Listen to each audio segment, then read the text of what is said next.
বান্দা জানো তুমি, নাফরমানকে যখন কবরে রাখা হবে তখন কবর সংকীর্ণ হয়ে যাবে। কবরের ডান দিকের মাটি একটা ধাক্কা দিবে, বামে লাগা দিবে, বাম দিকের মাটি একটা ধাক্কা দিয়া ডান দিকে ফালাই দিবে। নবীজি বলেন মানুষের শরীরের হাড্ডি ভাঙ্গা বামের দিকে ঢুকে যাবে, বাম দিকের হাড্ডি ভাঙ্গা ডান দিকে ঢুকে যাবে। নবীজি উদাহরণ দিয়ে বললেন, বান্দা জানো,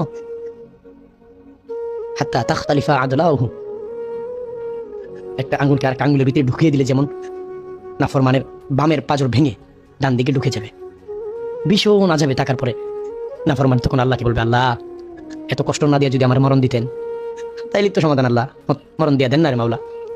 আল্লাহ তখন নাফরমানের দিকে আঙুল দিয়ে বলবে, লা ইখতা আলাইহিম ফায়ামুতু, বান্দা জানো এটা এমন এক কবর যে কবরে কোনো মৃত্যু নেই, এখন তো তোমার জিন্দেগি শুরু হইল মাত্র।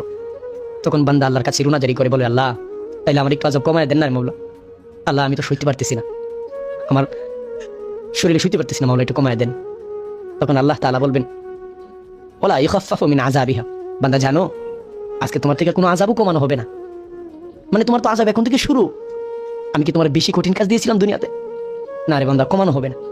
তো বান্দা তারপর আল্লাহর কাছে বলবে, আল্লাহ তাইলে আমার যদি আবার দুনিয়াতে পাঠাই দিতেন আল্লাহ, ওই সময় তো বুঝি নাই, আমি তো বুঝতাম না এত কিছু হবে, কবর, হাসর, মিজান, ফুলসিরাত, জাহান্নাম, আমার তো উলামায়ে কেরাম বুঝাইছিল, আমি তো বুঝি নাই, আল্লাহ আমার দুনিয়াতে পাঠাই দেন।